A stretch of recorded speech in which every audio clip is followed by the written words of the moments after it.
ಸುಮಾರು 2,000 ಕೋಟಿ ರೂಪಾಯಿಗಳ ವಿವಿಧ ಕಾಮಗಾರಿಗಳ ಮಂಜೂರಾತಿ ಉದ್ಘಾಟನೆ ಮಾಡ್ತಾ ಇರೋದು ಬಹಳ ಸಂತೋಷದ ವಿಚಾರ. ಅದಕ್ಕೆ ಈ ಸಂದರ್ಭದಲ್ಲಿ ಜಿಲ್ಲೆಯ ಪರವಾಗಿ ಮತ್ತೊಮ್ಮೆ ಅವ್ರನ್ನ ಹೃದಯಪೂರ್ವಕವಾಗಿ ನಾನು ಸ್ವಾಗತಿಸ್ತೇನೆ. ಬಂಧುಗಳೇ, ಇವತ್ತಿನ ದಿವಸ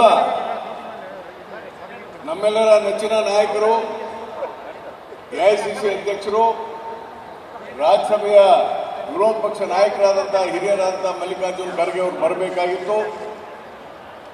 ಅನಿವಾರ್ಯ ಕಾರಣದಿಂದ ಅವ್ರಿಗೆ ಬರಲಿಕ್ಕಾಗಿಲ್ಲ. ಅದೇ ಉಪಮುಖ್ಯಮಂತ್ರಿಯಾದ ಡಿ.ಕೆ. ಶಿವಕುಮಾರ್ ಬರಬೇಕಾಗಿತ್ತು.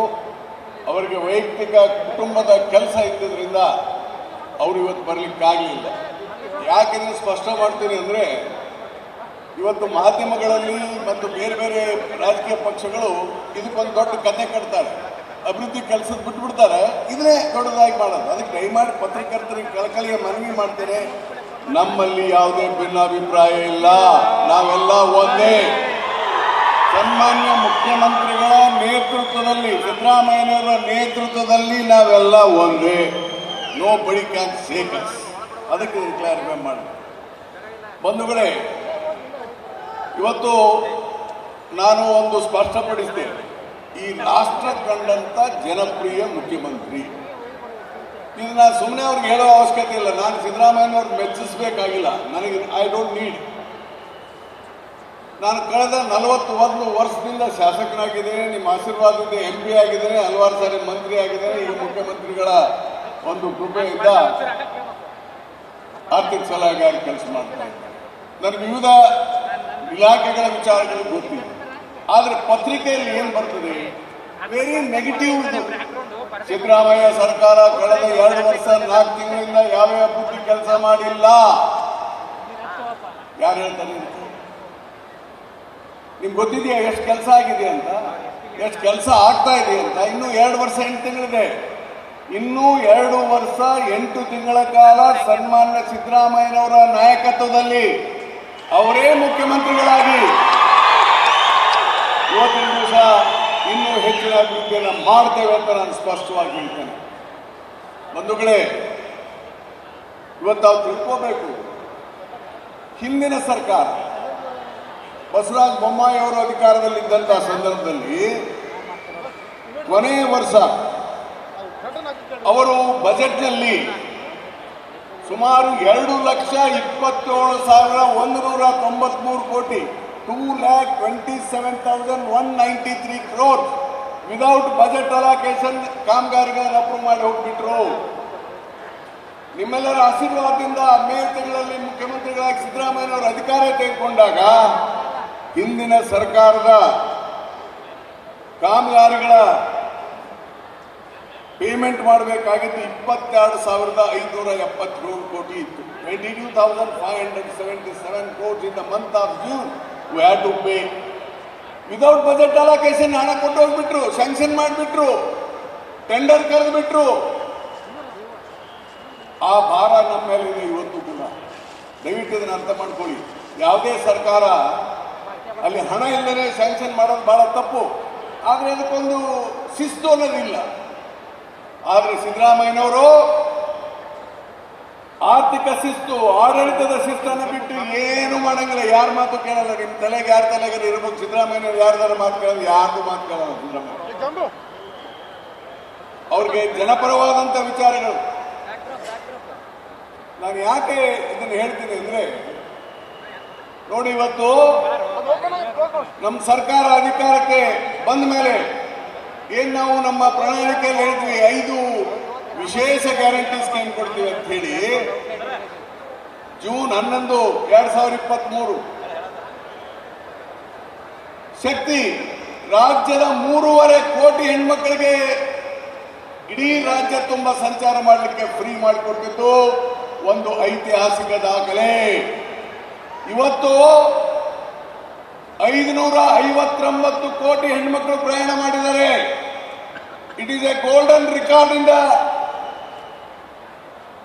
ಹಿಸ್ಟ್ರಿ. ಅದಕ್ಕೆ ಸರ್ಟಿಫಿಕೇಟ್ ಕೊಟ್ಟಿದೆ Guinness book of world record. ಇದು ಅಚೀವ್ಮೆಂಟ್ ಅಲ್ವಾ? ಹೆಣ್ಮಕ್ಳಿಗೆ ಇಷ್ಟೆಲ್ಲ ನಾವು ಪ್ರಯಾಣ ಮಾಡಲಿಕ್ಕೆ ಅನುಕೂಲ ಮಾಡಿಕೊಟ್ಟಿದ್ದೇವೆ. ಇವತ್ತು ಗೃಹಲಕ್ಷ್ಮಿ ಯೋಜನೆ 1,24,00,000 ಕುಟುಂಬಗಳ ಹೆಣ್ಮಕ್ಳು ಪ್ರತಿ ತಿಂಗಳ 2,000 ರೂಪಾಯಿ ರಾಜ್ಯ ಸರ್ಕಾರ ಕೊಡ್ತಾ ಇದೆ. ಒಂದೊಂದು ತಿಂಗಳು ಬರೋದಿಲ್ಲ, ಟ್ಯಾಕ್ಸ್ ಕಲೆಕ್ಷನ್ ಆಗಬೇಕು.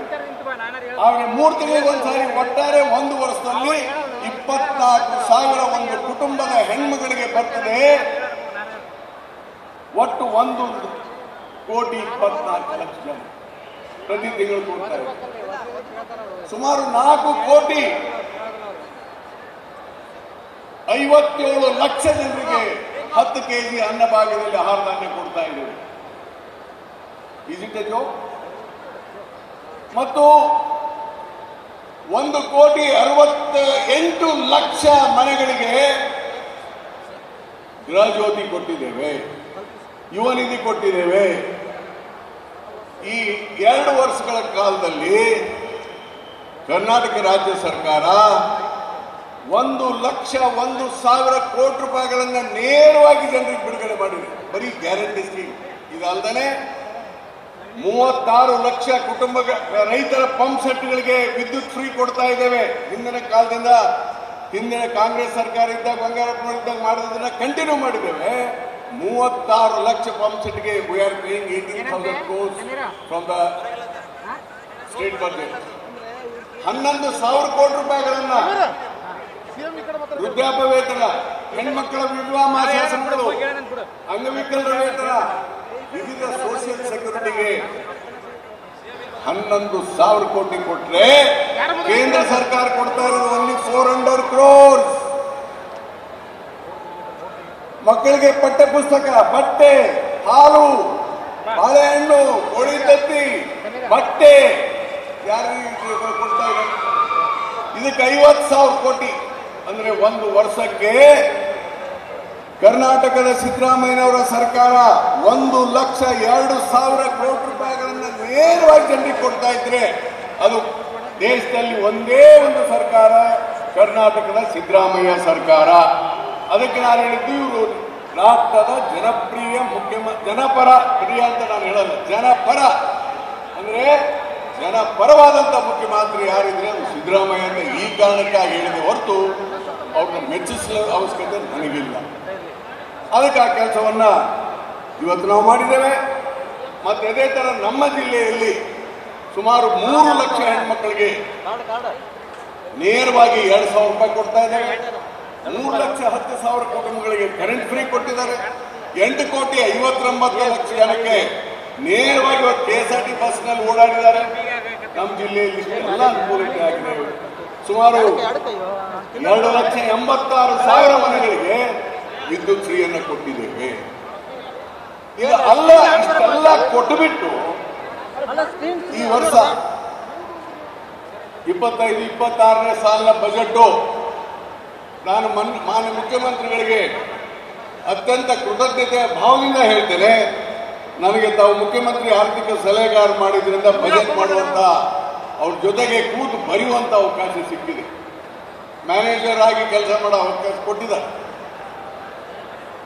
ಪ್ರಾಮಾಣಿಕವಾಗಿ ಅವ್ರ ಜೊತೆ ಕೂತು ಇವತ್ತು ಈ ಎಲ್ಲಾ ಸ್ಕೀಮ್ಗಳಿಗೆ ಹಣ ಕೊಡುವುದರ ಜೊತೆಗೆ 83,000 ಕೋಟಿ ರೂಪಾಯಿಗಳನ್ನ ಅಭಿವೃದ್ಧಿ ಕೆಲಸಕ್ಕೆ ಹಣ ಕೊಟ್ಟಿದ್ದೇವೆ. 83,000 crores. ಅದಕ್ಕೆ ಇವೆಲ್ಲ ಬೋರ್ಡ್ ಬಂದಿರೋದಿಲ್ಲ. 83,000 ಕೋಟಿ ಹಣನ ಅಭಿವೃದ್ಧಿ ಕೊಟ್ಟಿರೋದ್ರಿಂದ ರಾಜ್ಯದಲ್ಲಿ ಇವತ್ತು 2,000 ಕೋಟಿ ಕಾಮಗಾರಿ ಇವತ್ತು ಕೊಪ್ಪಳ ಜಿಲ್ಲೆಗೆ ಬಂದಿದೆ ಅನ್ನೋ ಮಾತನ್ನ ಹೇಳಲಿಕ್ಕೆ ನಾನು ಇಚ್ಛೆ ಪಡ್ತೇನೆ. ಇವತ್ತು ಒಂದು ಮಾತನ್ನು ಹೇಳಲೇಬೇಕಾಗ್ತದೆ. ನಾನು ಕೇಂದ್ರ ಸರ್ಕಾರ ಸನ್ಮಾನ್ಯ ಪ್ರಧಾನಮಂತ್ರಿ ನರೇಂದ್ರ ಮೋದಿ ಅವರು ಒಕ್ಕೂಟ ವ್ಯವಸ್ಥೆಗೆ ವಿರುದ್ಧವಾಗಿದ್ದಾರೆ. ಅವರಿಗೆ ರಾಜ್ಯ ಸರ್ಕಾರದ ಬಗ್ಗೆ ನಂಬಿಕೆ ಇಲ್ಲ, ಕೇಂದ್ರೀಕೃತವಾದದ್ದು. Very unfortunate. ಅವರು ಸರ್ಕಾರಿಯ ಕಮಿಷನ್ ರಿಪೋರ್ಟ್ ಅನ್ನು ಓದಬೇಕು. ಮಿಸ್ಟರ್ ಮೋದಿ ಅವರೇ, you have to read the Sarkaria commission report and DR Gadgil report ಅನ್ನು ಓದಬೇಕು. ಗಾಡ್ಗಿಲ್ ಅವರು ಯಾವ ತರ ಹಣ ಕೊಡ್ಬೇಕಂತ ಹೇಳಿದ್ದಾರೆ. ಗಾಡ್ಗಿಲ್ ರಿಪೋರ್ಟ್ ನೋಡಂಗಿಲ್ಲ, ಸರ್ಕಾರಿಯ ಕಮಿಷನ್ ಬಿಸಾಕಿದ್ದಾರೆ. ಹೀಗಾಗಿ ಇವತ್ತು ಕರ್ನಾಟಕದಲ್ಲಿ ಏನು ನ್ಯಾಯಬದ್ಧವಾಗಿ ಹಣ ಕೊಡಬೇಕಾಗಿತ್ತು ಹಣ ಕೊಡ್ತಾ ಇಲ್ಲ. ಅದರ ವಿವರಗಳನ್ನು ಸನ್ಮಾನ್ಯ ಮುಖ್ಯಮಂತ್ರಿಗಳು ಹೇಳ್ತಾರೆ. ಇವತ್ತು ನಾನೇ ಒಟ್ಟೆ ಹೇಳ್ಬಿಟ್ರೆ ಮುಖ್ಯಮಂತ್ರಿಗಳು ಅವರ ಭಾಷಣದಲ್ಲಿ ಇವೆಲ್ಲವನ್ನು ಹೇಳ್ತಾರೆ. ಇವತ್ತು GST, yes GST rationalisation we welcome. ಮಾನ್ಯ ಮುಖ್ಯಮಂತ್ರಿಗಳು ಹೇಳಿದ್ದಾರೆ, I am the first man in the country who welcomed the GST in the floor of the House in 2006. I am the first man who welcomed the GST. It is on record. ಆದರೆ ದುರ್ದೈವದಿಂದ mister Narendra Modi ಅವರು ಮುಖ್ಯಮಂತ್ರಿ ಗುಜರಾತ್ ಇದ್ದಾಗ GST ವಿರೋಧ ಮಾಡಿ ಪ್ರಧಾನಮಂತ್ರಿ ಆದ್ಮೇಲೆ GST ತಂದ್ರು. ಆದರೆ ಜನ ವಿರೋಧಿ ಟ್ಯಾಕ್ಸ್ 5%, 12%, 18%, 28% ಟ್ಯಾಕ್ಸ್ ಹಾಕಿದ್ರು. ಹೀಗಾಗಿ ಜನರು ಉಳ್ತಾ ಇದ್ರು ಅವ್ರಿಗೆ. ಅದಕ್ಕೆ ನಮ್ಮ ರಾಹುಲ್ ಗಾಂಧಿ ಅವರು ಇದು ಗಬ್ಬರ್ ಸಿಂಗ್ ಟ್ಯಾಕ್ಸ್ ಅಂತ ಹೇಳಿದ್ರು. ಅದಕ್ಕೆ ಈಗ ಟ್ಯಾಕ್ಸ್ ಇಳಿಸಿದ್ದಾರೆ. ಆದ್ರೆ ದುರ್ದೈವದಿಂದ ಇದು ಮಧ್ಯದಲ್ಲಿ ಮಾಡಿಬಿಟ್ಟಿದ್ದಾರೆ. ಅದಕ್ಕೆ ನಾನು ಹೇಳಿದ್ದೇನೆ ಮುಖ್ಯಮಂತ್ರಿಗಳಿಗೆ, ಸರ್ ಕಾಂಟ್ ಟೇಕ್ 50-50, 75 ಸ್ಟೇಟಿಗೆ ಕೊಡಬೇಕು. ಅದಕ್ಕೆಲ್ಲ ಫೈಟ್ ಮಾಡಿ. ಇಲ್ಲದಿದ್ರೆ ಟ್ಯಾಕ್ಸ್ ಕಡಿಮೆ ಆಗಿ ರಾಜ್ಯಗಳಿಗೆಲ್ಲ ತೊಂದರೆ ಆಗ್ತಾ ಇದೆ. ಅತ್ಯಂತ ಆರ್ಥಿಕ ಶಿಸ್ತು ಇಟ್ಟು ಇವತ್ತು ನಮ್ಮ ಮುಖ್ಯಮಂತ್ರಿಗಳು ಈ ಇಲಾಖೆಗಳನ್ನ ಅಭಿವೃದ್ಧಿಯ ಕೆಲಸವನ್ನು ಮಾಡ್ತೇವೆ. ಇನ್ನು ಕೊನೆಯದಾಗಿ ಒಂದು ಮಾತನ್ನು ಹೇಳಿ ನನ್ನ ಮಾತನ್ನು ಮುಗಿಸ್ತೇನೆ. ವರ್ಗಾವಣೆಯಲ್ಲಿ ಭ್ರಷ್ಟಾಚಾರ ರಹಿತವಾದಂತ ವ್ಯವಸ್ಥೆ ಬರಬೇಕಂತ ಹೇಳಿ ಈ ವರ್ಷದ ಆಯೋಗದಲ್ಲಿ ಪ್ರಾರಂಭ ಮಾಡಿದೆ. Excise department, no transfer from MLA ಮಂತ್ರಿ, ಕೌನ್ಸಿಲಿಂಗ್, ಬ್ಯಾಂಕ್ ಎಜುಕೇಶನ್ ಸಿಸ್ಟಮ್ ಅದೇ ತರ, motor vehicle tax RTO no ವಸೂಲಿ, ಮೈನ್ಸ್ ಅಂಡ್ ಜಿಯಾಲಜಿ ನೋ ವಸೂಲಿ. ಅಂದ್ರೆ ಯಾವುದು ಆರ್ಥಿಕ ಇಲಾಖೆಗೆ ಬರ್ತದೆ ಅವು ಯಾವಕ್ಕೂ ಹಣವಿಲ್ಲದೆ ಆಗ್ಬೇಕಂತ ಯಾಕೆ ಮಾಡಿದ್ದೇವೆ ಅಂದ್ರೆ ಹಿಂದಿನ ಸರ್ಕಾರ ವರ್ಗಾವಣೆಯಲ್ಲಿ ಭ್ರಷ್ಟಾಚಾರ, ಅಭಿವೃದ್ಧಿ ಕೆಲಸದಲ್ಲಿ ಭ್ರಷ್ಟಾಚಾರ, ಅದನ್ನು ಮುಚ್ಚಲಿಕ್ಕೆ ಇವತ್ತು ನಮ್ಗೆ 80%, 90% ಅಂತ ಹೇಳ್ತಾರಲ್ಲ. Is it so practical? ಅದ್ರ ಬಗ್ಗೆ ಬಹಳ ಗಂಭೀರವಾದಂತ ಚಿಂತನೆ ನಮ್ಮ ಮುಖ್ಯಮಂತ್ರಿಗಳು ಆಡಳಿತ ಸುಧಾರಣೆ ಮಾಡ್ತಾರೆ. ಮುಂದಿನ 2 ವರ್ಷ 8 ತಿಂಗಳ ಕಾಲದಲ್ಲಿ ನನಗೆ ಗ್ಯಾರಂಟಿ ಇದೆ, ಸನ್ಮಾನ್ಯ ಮುಖ್ಯಮಂತ್ರಿಗಳು ಜನಪರವಾದಂತ ನಿಷ್ಠೂರವಾದಂತ ಕೆಲಸವನ್ನು ಮಾಡ್ತಾರೆ. ಅವರಿಗೆ ಜನಪರವಾದಂತ ಚಿಂತನೆ ಇದೆ ಹೊರತು ಸ್ವಾರ್ಥ ಇಲ್ಲ. ಅವರು ತುಳಿತಕ್ಕೆ ತಿಕ್ಕಂತ ಜನ ಮತ್ತು ಸಾಮಾಜಿಕವಾಗಿ ಅನ್ಯಾಯವಾಗಿರುವಂತ ಜನಪರವಾಗಿದ್ದಾರೆ. ಅದಕ್ಕಾಗಿ ಅವರು ಬಸವಣ್ಣನ ಪರವಾಗಿರೋದು, ಬಸವ ತತ್ವಗಳನ್ನು ಪಾಲಿಸ್ತಾ ಇರೋದು. ಸನ್ಮಾನ್ಯ ಸಿದ್ದರಾಮಯ್ಯ ಇವತ್ತು ಕಾರಣಕ್ಕಾಗಿದೆ ಹೊರತು ಯಾರನ್ನ ಬೆಳೆಸಲಿಕ್ಕಲ್ಲ. ಅದಕ್ಕಾಗಿ ಇವತ್ತೇನು ನಮ್ಮ ರಾಜ್ಯ ಸರ್ಕಾರ ಸನ್ಮಾನ್ಯ ಮುಖ್ಯಮಂತ್ರಿಗಳ ನಾಯಕತ್ವದಲ್ಲಿ ಏನು ನಾವು ವಿವಿಧ ಅಭಿವೃದ್ಧಿ ಕಾರ್ಯಗಳನ್ನು ಮಾಡ್ತಾ ಇದ್ದೇವೆ, ಗ್ಯಾರಂಟಿ ಸ್ಕೀಮ್ಗಳನ್ನು ಮಾಡ್ತಾ ಇದ್ದೇವೆ, ಇನ್ನೂ ಹೆಚ್ಚಿನ ಅಭಿವೃದ್ಧಿ ಕೆಲಸ ಆಗ್ತದೆ ಅನ್ನೋ ಮಾತನ್ನೇ ಹೇಳಿ ನಾನು ಮುಖ್ಯಮಂತ್ರಿಗಳಿಗೆ ಕೊನೆಯದಾಗಿ ರಿಕ್ವೆಸ್ಟ್ ಮಾಡ್ತೇನೆ. 2 ಪ್ರಮುಖವಾದಂಥ ವಿಚಾರಗಳು. ಒಂದು, ಕೊಪ್ಪಳದಲ್ಲಿ ಈಗ ಸೂಪರ್ ಸ್ಪೆಷಾಲಿಟಿ ಹಾಸ್ಪಿಟಲ್ ಇದೆ. ಇವತ್ತು ತಾವು ಶಂಕುಸ್ಥಾಪನೆ ಮಾಡಿದ್ರಿ. Sharan Prakash is one of our dear friend is sitting here. ಅದಕ್ಕೆ ಬೇಕಾದಂತ ಇಕ್ವಿಪ್ಮೆಂಟ್ಸ್ ಅನ್ನ ಬಜೆಟ್ ನಲ್ಲಿ ಪ್ರೊವಿಷನ್ ಮಾಡಲಿಕ್ಕೆ ಮಾನ್ಯ ಮುಖ್ಯಮಂತ್ರಿಗಳಿಗೆ ಕೇಳ್ಕೊಳ್ತೇನೆ. ಮತ್ತು ಇನ್ನೊಂದು ಮುಖ್ಯವಾಗಿ ತಾವು ಅತ್ಯಂತ ವಿನಮ್ರತೆಯಿಂದ ಕೇಳ್ತೀವಿ ಮುಖ್ಯಮಂತ್ರಿಗಳು, ಯಲಬುರ್ಗಾ ತಾಲೂಕಾ ಹ್ಯಾಸ್ ನೋ ನಾಲಾ. ಬಹುತೇಕ ರಾಜ್ಯದ ಇದರಲ್ಲಿ ಹಳ್ಳ, ನದಿ ಏನೂ ಇಲ್ಲದೆ ಇರುವಂತ taluk only Yelburga, because it is in plateau. ಅಲ್ಲಿ ಕೆರೆಗಳಿಲ್ಲ. ಅದಕ್ಕೆ ಹೊಸದಾಗಿ ಕೆರೆಗಳನ್ನ ಸ್ವಲ್ಪ ನಿರ್ಮಾಣ ಮಾಡಿ ಕೆರೆ ತುಂಬಿಸುವಂತ ಕೆಲಸ 970 ಕೋಟಿ ರೂಪಾಯಿ ಅನೌನ್ಸ್ ಮಾಡಿದಿರಿ. ಅದನ್ನ ಈಗ 650 ಕೋಟಿ ರೂಪಾಯಿಗೆ ತಗ್ಸಿದ್ದೇವೆ. ಅದನ್ನು ಕೂಡ ಈ ವಾರದಲ್ಲಿ ಅಪ್ರೂವ್ ಮಾಡಬೇಕು. ಬರೀ ರಾಘವೇಂದ್ರನ ಅದಕ್ಕೆ ಹೇಳಿದೆ. ಅದಕ್ಕೆ ಮುಖ್ಯಮಂತ್ರಿಗಳು ದಯಮಾಡಿ ಆ ಕೆರೆ ತುಂಬಿಸುವಂತ ಕೆಲಸನ ಮುಂದಿನ ವಾರ ಅದನ್ನು ಅಪ್ರೂವ್ ಮಾಡಿ ಕೊಡಬೇಕು ಅಂತ ಹೇಳಿ ಕೌಶಲ್ಯ ಅಭಿವೃದ್ಧಿ ಮಂತ್ರಿಗಳು ಬಂದಿದ್ದಾರೆ. ಕೌಶಲ್ಯ ಅಭಿವೃದ್ಧಿಯ ವಿಚಾರದಲ್ಲಿ ಅವರು ಮಾತನಾಡ್ತಾರೆ. ಇಡೀ ದೇಶದಲ್ಲಿ ಕೌಶಲ್ಯ ಅಭಿವೃದ್ಧಿ ಕೆಲಸವನ್ನ ತಳಕಲ್ ಮುಖ್ಯಮಂತ್ರಿಗಳ ಸೇರಿದ ವರುಣಾದಲ್ಲಿ ದಾಂಡೇಲಿ ಮಾಡಿದ್ದೇವೆ. I request honourable chief minister to visit Varuna. ಅವ್ರ ಕ್ಷೇತ್ರದಲ್ಲಿ ಅತ್ಯಂತ ದೊಡ್ಡ ಸ್ಕಿಲ್ ಡೆವಲಪ್ಮೆಂಟ್ ಸೆಂಟರ್ ಮಾಡಿದ್ದೇವೆ. ಅದಕ್ಕೆ ಅದನ್ನು ವಿಸಿಟ್ ಮಾಡಿ ಈ ಕೌಶಲ್ಯ ಅಭಿವೃದ್ಧಿ ಆದರೆ 100% ಎಂಪ್ಲಾಯ್ಮೆಂಟ್ ಆಗುತ್ತೆ.